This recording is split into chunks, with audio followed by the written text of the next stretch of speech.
Here at the National on Collect TV, and I'm joined by Scott Rogowsky, who I would say is just an all-time hobbyist and especially baseball lover. Especially baseball, pop culture, history. You're showing me some of your Yes, ticket yeah. stubs here. Enthusiast is what I would say. What do you think of this scene? What do you come away with? I mean, I have a whole lot of thoughts. Sometimes I think like, is modern cards still a thing? Like, what do you when you look at the volume and you walk through, what are your thoughts that you come away with?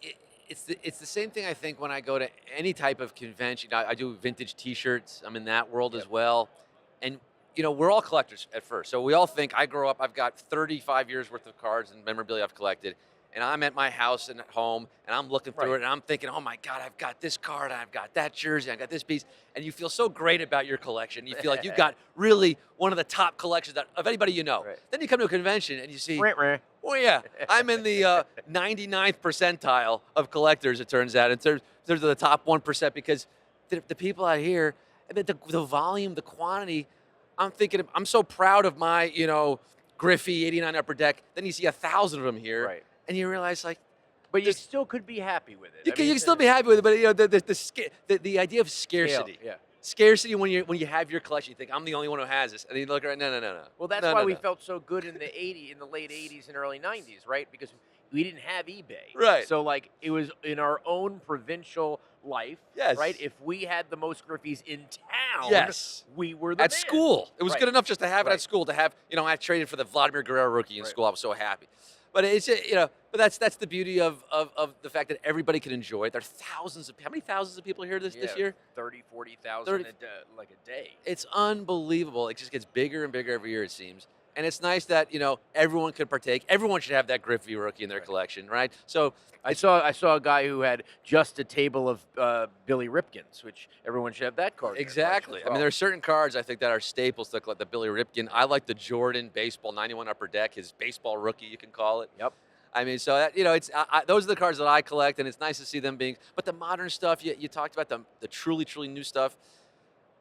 It's a young man's game, Darren. Yeah, I yeah. mean, I used to be. I'm the old man I'm the yelling old at man now. clouds. Yeah. But I also don't even know these guys. I'm in the cab splitting an Uber with a kid last And the night. kid paid for it because he has a $38,000 Mahomes in his Exactly. little briefcase. Exactly. But he's talking about. I'm like, who you chase? Oh, James Triantos. And I'm thinking, if I lost track, who's James Triantos? Cubs second Triple round A. pick. Yeah. Yeah, he's like, He's so with the Iowa Cubs. What are you doing? Exactly. But I used to be pouring over Baseball America every week. So did I. That was me chasing the prospects, Carlos Fables, Right, yeah. Pablo Ozuna. Yeah. But so I get it. I'm not in it the way the kids Ruben are now. Rivera. Ruben Rivera. How about D'Angelo Jimenez? Yeah. Jackson Million. I saw Reggie Jackson yesterday. I said, hey, Jackson Million was named after you. Yeah. Who? Todd Van Poppel, Dave Zeccanaro, the four aces. Oh yeah, all those aces, yeah. man. Kirk Dressendorf. Oh yeah, Kirk Dressendorfer. Now where's that dual quad sign ball? Yes, That's- that would be a great one. Okay, I'm gonna go to vintage T-shirts. Okay. So a couple. So you obviously had your Quiz Daddy store, which Yes. is really cool. So it seems like for the right concert, the right band, especially Nirvana, Pearl Jam, maybe Grateful Dead, but they are also so simple. So one of a scalper said to me, or a ticket broker said, I don't know if you want to get into those because they sold really good fakes. It wasn't that hard to fake. Like, do you think the vintage T-shirt? How do we get to size is an issue, right? Like, are you going to get it slabbed? Right.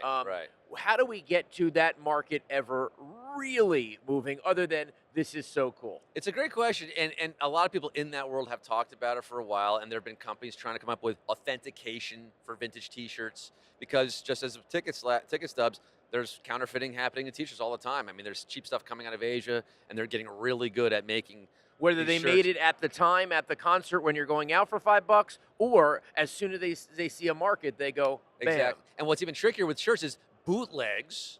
Contemporary bootlegs are Part of it. collectible and Yes, part of yes. it. So if you have a parking lot T-shirt from Right. a Grateful Dead show Right. in 1985, that's worth a lot of money, even if it's not an officially licensed shirt. So then again, those are even easier to counterfeit these days. So there have been companies that pop up and say we were going to authenticate shirts.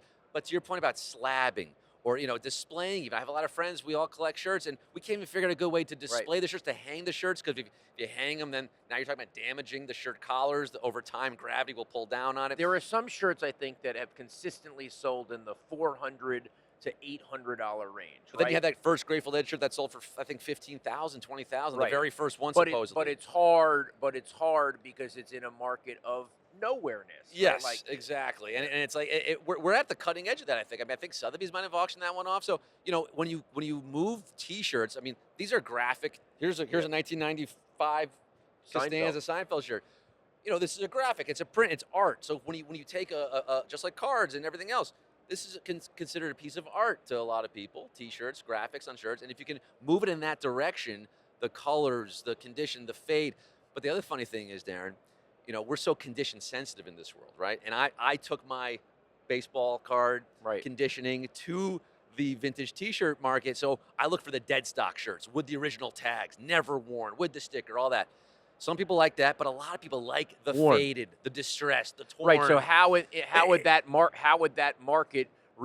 the market react to that when the rest of the market is always like against a PSA 10? It's hard to make the analogy to make it clean because it's taste. It's more about taste than anything else when you're talking about clothing. Yeah. And again, some people have that look. They want to wear that distressed, torn, shredded shirt, and you go, well, that's clearly not a mint condition shirt. Right. Whereas so the mint condition collectors want their stuff, and the shredded, distressed guys, they want their stuff. So the values could be comparable to a degree, but for different types of markets. This is all I'm talking to you about. I actually had I pinpointed a shirt, the Stop Pre shirt, the famous shirt from the 1972 Olympic trials. Yes. And there are not many out there. And I did track down the label. The name of the company was not Russell Athletic at the time. It was something else. Russell. Southern, probably. Whatever it was. And it was only for that period of years. And then in 1973, it went back. So technically, it would have to have been that year. Yeah. And to me, I thought, okay, great. But then the guy wanted 10,000, and it's like, well, I'd have to make sure I had to know exactly where that came from, the provenance of it, to spend 10,000 in a market that's not there. But I think there is definitely something with this market. I'm just not sure what it is. And in the meantime, people are just going to have fun with the $500 and $1,000 shirts, and go no further. Yeah, and what's nice about clothing and hats and shirts is it's wearable, right? So it's functional. I mean, as great as cards and collecting this type of stuff is, it's display pieces. You can show it off, but you can't really, I see guys walk around with necklaces with their cards on them, the chains. Right. That's one way to do it. But people go, oh my God, is that from 95? I wear my Ross Perot 92 shirt. Oh, that's a great one. I'm getting stopped for photos. So, it's a fun thing to be able to walk around and wear your collection. But maybe, actually I have some shirts that have in like the mid 90s, Upper Deck made some shirts with the cards on the Ripken, Thomas, some of the stars. They were very thick. I remember it was a very thick shirt. Yeah, the 100% cotton. Yeah, 100% cotton. Yeah. But and then Playoff had some in 02. I think I have Piazza and Jim Tomei where they've got the Playoff Absolute card on the shirt. They're actually, when you talk about vintage clothing, Sprite painters caps. Ooh. Thousands of dollars. Yeah. Yeah. There's a couple brands that people are on it, and they're, and you can see on eBay it pops. But you just reminded me because you were showing me some of your debut ticket stubs there, and what I've been trying to do for my market that I'm basically trying to create. 'Cause I'm like trying to create more of a sports, marrying the sports and the clothing market. I'm looking for debut shirts, like Tom Brady's first T-shirt. Because think about a guy like Brady specifically. If you're a Tim Couch, they're making shirts of you the day you're drafted, right? Yeah. But you're Tom Brady, they're not making shirts of 6-rounders, okay? So I was at the Super Bowl in 2002. Right. They had no Brady jerseys. Exactly. There was not. By the time he won his first Super Bowl, there was not a licensed shirt. Right. But then he wins, and now Brady is appearing on those 2002 Super Bowl shirts. That would be a real interesting market. And then the Kurt Warner Brady shirts also. So I've got a bunch of those. I've been buying those heavily because I think at some point that's going to be the kind of thing where even it's 10 years from now, even it's 30 years from now, people are going to go, oh, that's the first Tom Brady shirt. I think that's a cool thing. There's value there.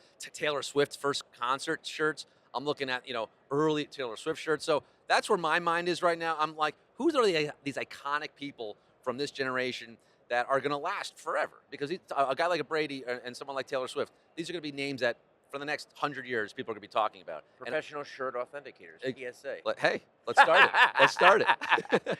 Scott Rogowsky, always so Darren, fun with you. yeah, man. Thank All you right, so much. Thanks for joining us.